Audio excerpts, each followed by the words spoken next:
All right, in this video, we're going to be learning about a strategy that investors are using, a CRA approved strategy, and it's been in use for over 40 years. And in this time period right now where interest rates are so high and investors are looking for every little advantage that we can implement into our businesses, I have here today Devin Noble, and Devin is a mortgage professional that specializes, amongst other things, it's called cash damming. And Devin, tell me about yourself. How long have you been doing this? And Yeah, so thanks for having me. Pleasure. Thanks for coming. Yeah, my pleasure. I've been a mortgage broker for 6 years now. Prior to brokering mortgages, I was a analyst at an investment firm downtown. So Cool. My background is more so on the technical kind of financial side of things, which is why I gravitate to strategies like this. Yeah. So cash damming itself is designed to help real estate investors maximize the real benefits that they can get out of investing in real estate. And it really just transforms kind of the way that they manage their debt. Now, this strategy is more so for us mom and pop investors, not the big corporations buying the tens of or 100-unit rental properties. This is for our family who has one or two investment condos, or maybe they've gone out and bought a duplex.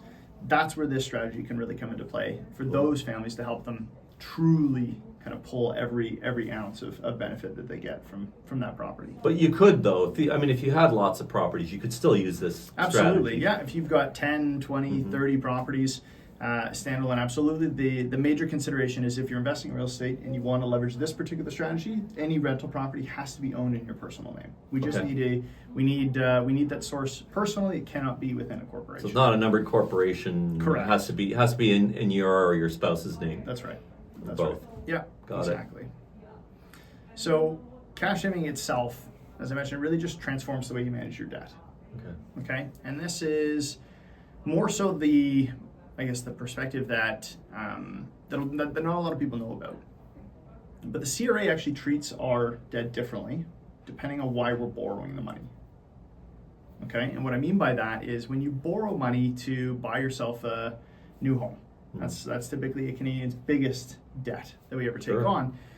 The CRA does not allow us to write off the interest expense of that mortgage against our taxes, right? So we're paying that money with our after-tax dollars, which is typically the largest burden of cash flow in Canada.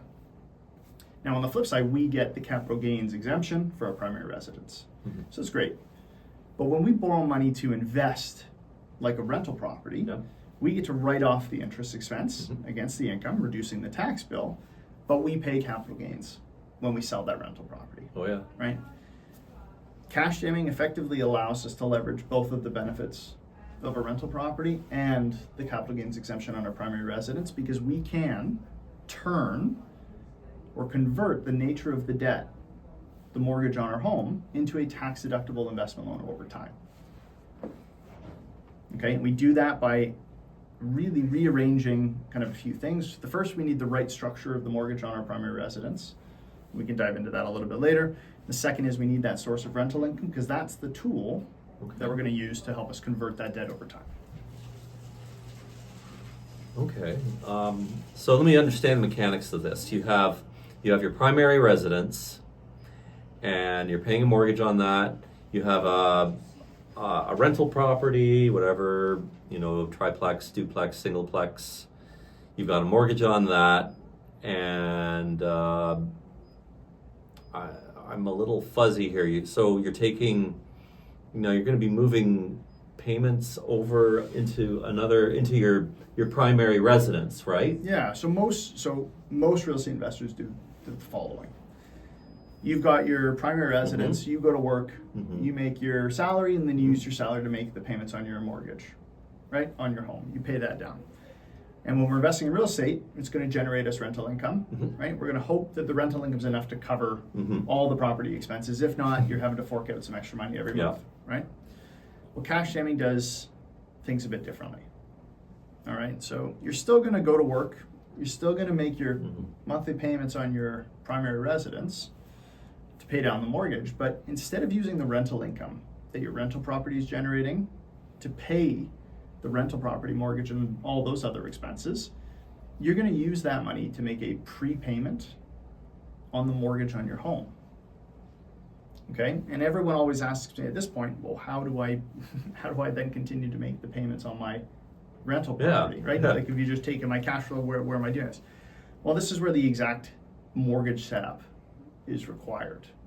Okay. You need something called a readvanceable mortgage and line of credit product. All right, there are only but 7 to 8 banks in Canada that offer these types of programs, and the product is as follows. You have Okay, let me stop two you. So components. sorry. What if you already have a HALOC line of credit in say TD Bank or Scotia or something? Could that be used, or do you have to get a new product entirely? So if you've already got the right setup, we Okay. can leverage that. Oh, okay. Which is perfect. So it has to be the right setup. It's got to be the right setup. Okay. And you need the right setup for a few reasons. A readvanceable mortgage and line of credit product does one thing that the others don't, which is as you pay your mortgage down, Mm-hmm. you get access to more and more borrowing power on your line of credit. Okay, it's an interaction between the two. Oh wow. Okay, that is critical to be able to actually do the debt conversion. A lot of people will have a mortgage and they might also have a line of credit on their home, but they're Yes. not interacting, meaning that the line of credit Yeah. doesn't grow as you pay the mortgage down. That's a problem.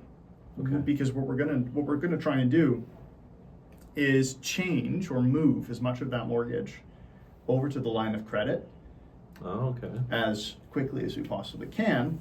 And we do this by moving the rental income as a prepayment against the mortgage balance on your home, and then we re-borrow from that readvanceable line of credit to cover all the expenses of our rental property. And it's not the fact that you're moving the money from your mortgage to the line of credit. I find like that confuses a lot of people, and there's a Yeah. lot of like it's that's the how. The why is what really matters. And the why is that the CRA is, again, treating our debt differently depending on why we're borrowing the money. When we took out the mortgage to buy our home, that mortgage is for personal uses. I'm the one living in the home. Right. I'm the one benefiting from it. But when we are borrowing to cover expenses for a rental property, we are borrowing to invest. Yes. And it's that nuance that allows that loan to be considered tax deductible.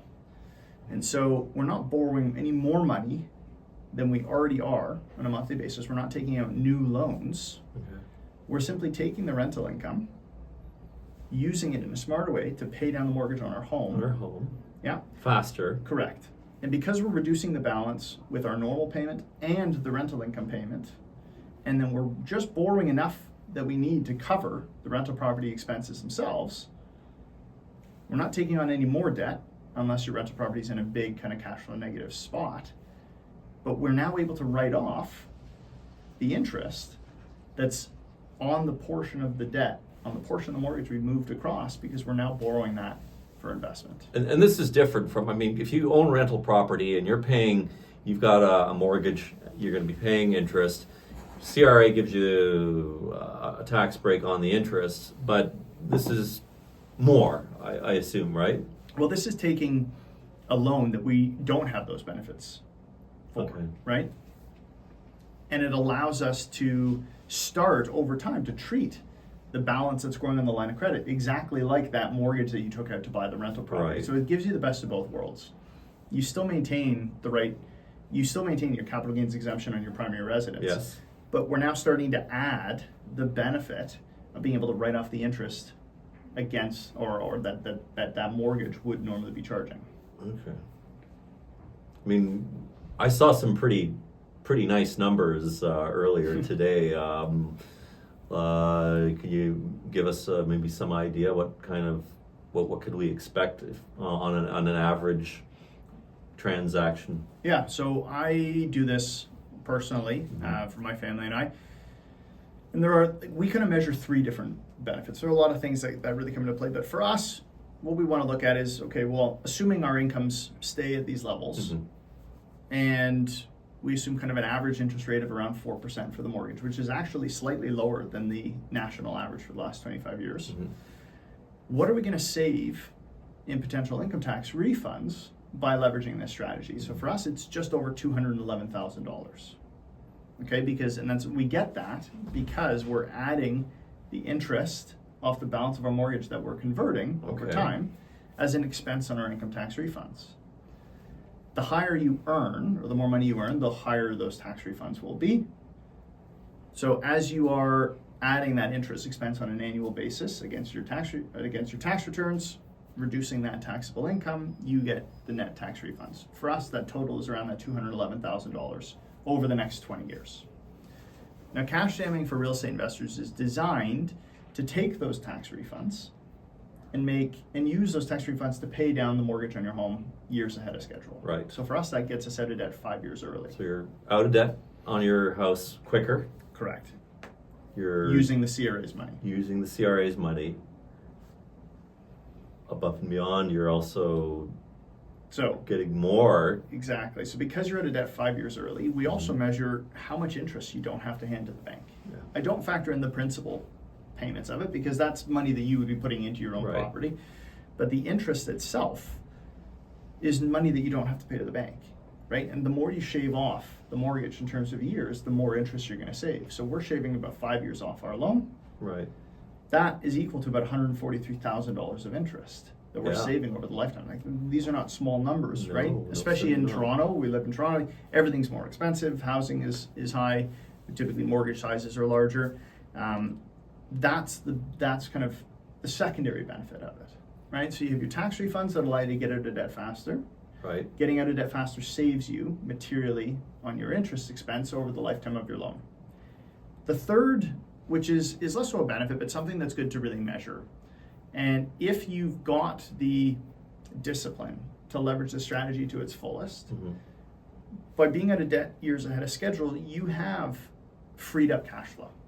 Yeah. Right? Most of us would have been still making our mortgage payments.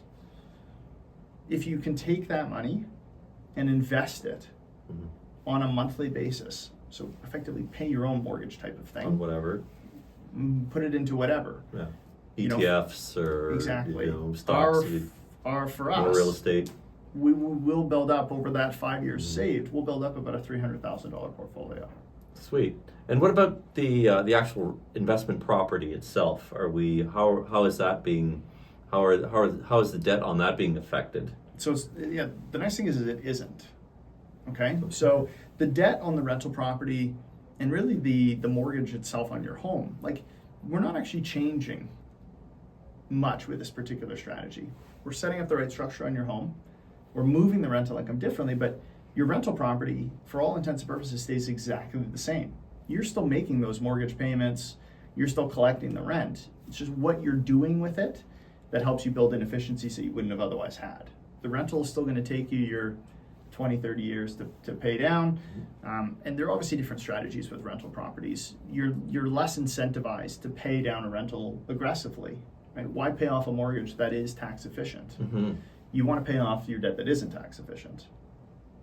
Right? That's the primary residence mortgage, is why these strategies exist. How do we get you out of the bad debt and into more good debt, which helps you leverage more, I guess, like you can argue, leverage responsibly to get into that type of, or to boost your overall net wealth. Put yourself in a better spot to leverage additional investments down the road. Amazing. Yeah, it can be powerful. You'll find like the typical biggest benefits are for those who are really trying to start to build, right? These strategies, you don't need them if you've got a home and you're fully paid off on your mortgage, right? You don't have a bucket of bad debt. Now, if you own a cottage and it has a mortgage on it, and you also own a rental property, great, you can leverage this for them. But it's typically where you see the biggest benefits are for those who are really having to look for some tools to help them get ahead.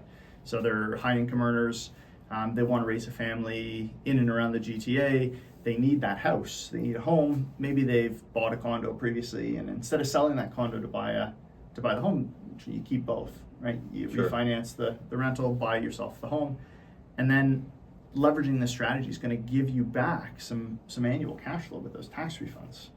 And those tax refunds don't have to be used to pay down the mortgage on your home years ahead of schedule. There's obviously a lot of benefits to doing so, but you can use that cash in any way, shape, or form. It's just refunds like you would normally get, or like you got when you were going through school and your income was nice and low. You know, you'd get tax refunds back at the end of, or in the spring of every year. How you deploy that money is completely up to you. So we have a lot of clients who are doing this to supplement lifestyle expenses, to help put their kids through school, to go on a really great vacation every year. It's kind of a nice way to look at it. It's like, how do you build an efficiency to debt that we're getting for other assets, but for some reason we're not getting for ours, but we can build that efficiency in with the right strategies. Well, you know what? You don't know what you don't know, eh? Now, I mean, it sounds pretty complicated. How would one get you know, to know more about this? Can we contact you or Sean? Yeah, absolutely. So my business partner Sean Smith and I, we put together some mini courses. We're actually housing them now on our website, freedom10.ca. We do also still hold pretty regular webinars to try and walk people through kind of a very high level example of what the strategy is. I think it's really important to note that the strategy itself, when it's being implemented, looks very different from one person to the next, because everyone's scenario is different, everyone's portfolio is different, every bank that particular client either wants or needs to work with treats how you execute the strategy differently. You can also follow Sean on Instagram. He does some great kind of shorter term clips. Sean Explaining Smith stuff. Mortgage on Instagram, ladies and gentlemen. It's right here. But yeah, no, I highly recommend if you attend the webinars and then schedule a call with us, we're able to walk you through really kind of how these strategies could potentially benefit you. And obviously if you don't need the strategies, fantastic. You're a step ahead. There are tons of other things that we can look at, but specifically for those who would either like to be investing in real estate or already are, and who own their home and have a big mortgage on that property, and they're really worried about how they kind of manage to hold on to what they've built thus far, and are looking for those opportunities to maybe improve their cash flow scenarios. These are the types of strategies that are perfect for them. We connect with clients regularly, simply even just to talk through some numbers, answer any questions. I don't recommend trying to implement these strategies yourself. There's a lot of DIY. I mean, like I try and DIY a cupboard, and it just doesn't necessarily stand up the whole time I would like it to. It's just not. And I think you also mentioned earlier that CRA likes everything perfect. Yes. So when we're dealing with we're dealing with the CRA, you have to be super confident that if and when they come knocking, you have that welcome package for them. You know exactly the paperwork that they're going to need to see to do this, because it has been tested over the last 40 years. So we know it works.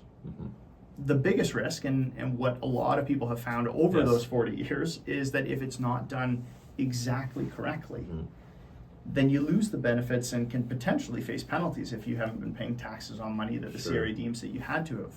So that's where what we've really taken a step back and tried to find out how to do is, how do we help people make sure that they're going to be able to receive the benefits and know that they can confidently count on those benefits to come through their whole process. And so that's where when we help clients, we actually partner with an in-house CPA to fully review the whole plans. Your accountants may not be sharing or even talking about the strategy to you individually, because it's not a one-armed approach. Like, it's really not, you can't just have one person helping you with this. You really do need the multiple angles. So we're often either talking with our accountant or with clients' accountants to help them understand exactly what we're doing. Probably lawyers too. Lawyers obviously are needed for all of the all the right mortgage structures if we're restructuring a mortgage. But it's a multi-pronged approach to really help clients do this successfully, to not face the big beast that can be the CRA, and to be confident that you're going to actually achieve the results that you're wanting to. All right. Well, that's it in a nutshell, I would say. Awesome. So definitely thanks for coming in. My pleasure. Thanks for having me. Yeah, my pleasure. Don't forget, everyone, if this information is useful for you, you like what you're hearing, don't forget to like, subscribe, share, and leave a comment. It's been helping my channel grow. And I'm going to leave Devin's information here. You can contact Devin, contact me or Devin. I can put you on to Devin and Sean, or just contact them direct. Here's my information. And that's it this week, ladies and gentlemen. Don't forget, every Thursday at 5 o'clock I post a new video. I'm always looking out for your financial needs through real estate. And that's it. Bye for now. Awesome. Cool. Nice. Hey, I needed some content.